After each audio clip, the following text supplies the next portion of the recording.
Hey guys, Will Carter here from Queensway Dental.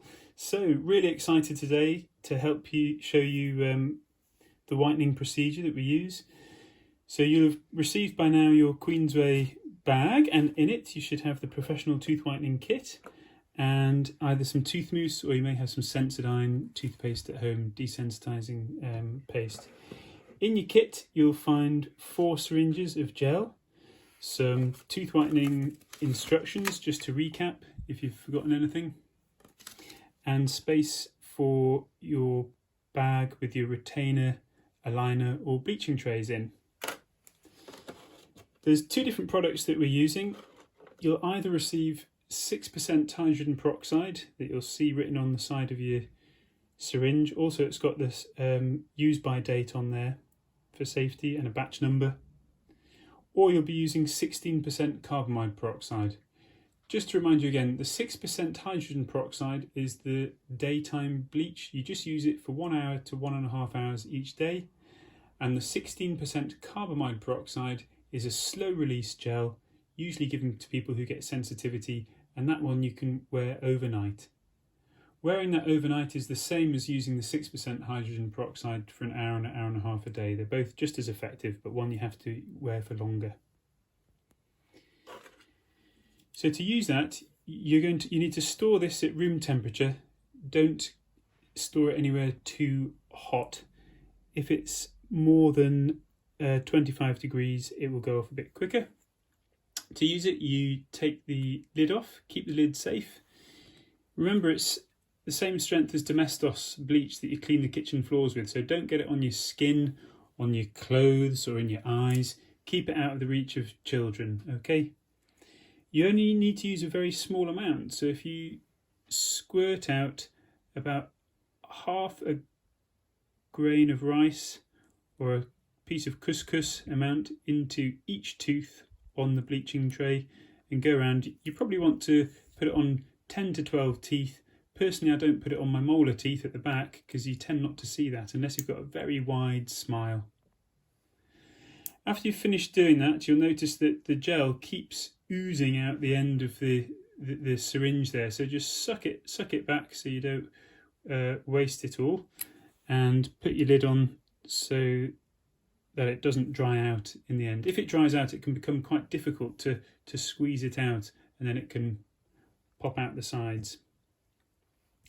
So you're going to put that in your mouth. First time you do it, it's a good idea to just look in the mirror and see how much gel you've put in. So you want that gel to cover about 2/3 to half of the tooth when it goes in.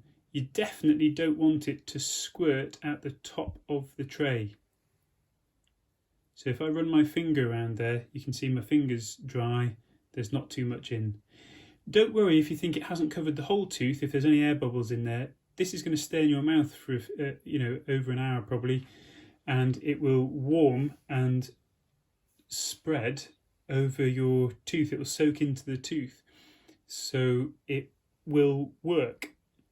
After an hour to an hour and a half, or if you're wearing it overnight, after you've finished wearing it, you take it out.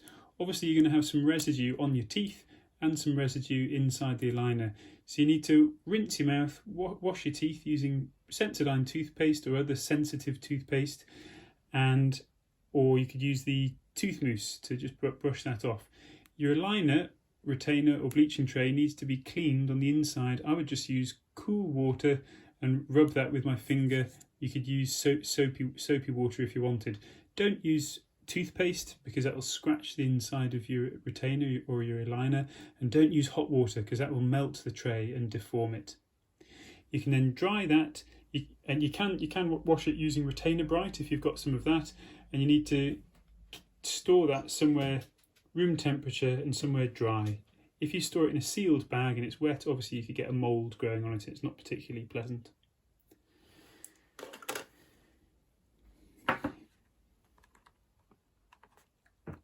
At a time other than when you're using the bleach, so you could use this tooth mousse or you could use Sensodyne toothpaste. Tooth mousse is great because it doesn't have any fluoride in, so it doesn't matter if you swallow this by accident. There's no harm going to come to you, unless of course you're allergic to dairy or milk proteins. If you're allergic to dairy, you need to use a different product. But this stuff, it looks like toothpaste. You can just squirt some on your finger and you smear that on the inside of the clean tray and wear that overnight. Or if you're bleaching your trays overnight, you could wear this during the day with the tooth mousse on, and that will desensitize your teeth. Really, really good. So your teeth aren't going to get as sensitive when you're whitening. One of the main reasons why people don't get the colour they want with the whitening is that they find that their teeth become too sensitive and they have to stop doing the whitening. It's important to remember that not to worry if your teeth become sensitive, because they will go back to normal again. You just need to stop doing the whitening for a period of time until the teeth go back to normal, and then you can start whitening again. If the sensitivity is severe, take some ibuprofen or paracetamol, whatever you're safe taking. Obviously don't use ibuprofen if you've got a stomach problem. And then resume the tooth whitening once your teeth feel normal again. Usually we expect people to get, within a 4-week course of treatment, to expect people's shade of tooth to go 2 to 3 shades lighter. It normally takes about 4 weeks.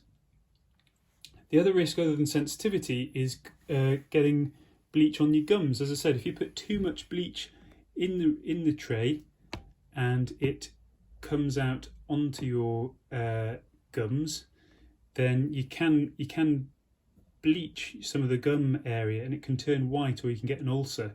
It's important to look at yourself in a mirror. If that happens, recognise it, and again, just stop the bleaching. Let your gum go back to its normal pink colour.